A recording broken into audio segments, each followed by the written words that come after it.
Si Fiang, kahit sa gitna ng kwentuhan, may ibang pinagkakaabalahan. Sinong nilook forward yung makita dito? Na Artist. Ann Curtis and Vice Ganda. You. Kala Chari. Si Kylie Chari. Gwapo-gwapo na ako dun. Oh, sige. Nagbunot ako ng buhok, kuya. Kili-kili. Pasok lang kami, be. Pero boom, naduduling na yung mata ko. Tsaka ang sakit niyan nakaganyan, oh. True. Where's JM? Papapuntang kilikil ng buhok. JM, may ginagawa ka? Nasa loob lang po ako. Ayun, nagpatulong ho dun sa kilikilin niya. Apply Uy, siya ng hindi bagong pa ba ako? trabaho. Alam mo yun, Hindi pa ako let's nagalagay be ng kind kasi whenever... Hindi natin alam. Ay, malay! Nagpabunot po ako kay JM, kuya. Pumayag naman ho, so tinulungan ko na rin ho. Ano yan? Nandito ako, nandiyan ka? Oo, gawin niya. Sige. Tipid-tipid na yung mama niya. Maliliit nga, ang hirap. Naging okay. Yung bill.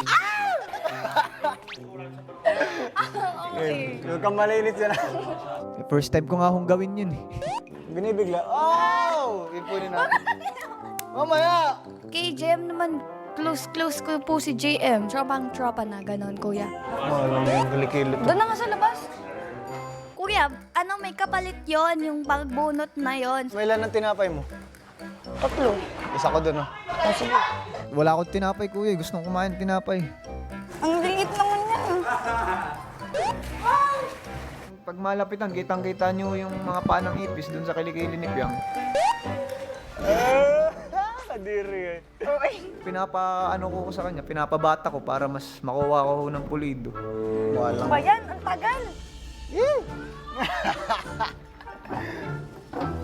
Okay na, hindi na halata. Ay, ayoko.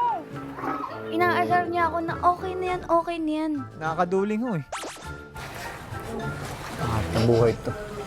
Sumali ako dito pa. Saan ka makakita kuya? Tagabunot ng panang ipis, ganito kagawapo, di ba? Okay na yan. Ayitin mo na lang. Satisfied ka sa resulta o sa naging kapalit? Yes, kuya. Wala ng buhok. Kailangan ito ibabad sa alcohol. Okay. Bye, my friend. Mukhang satisfied customer naman pala.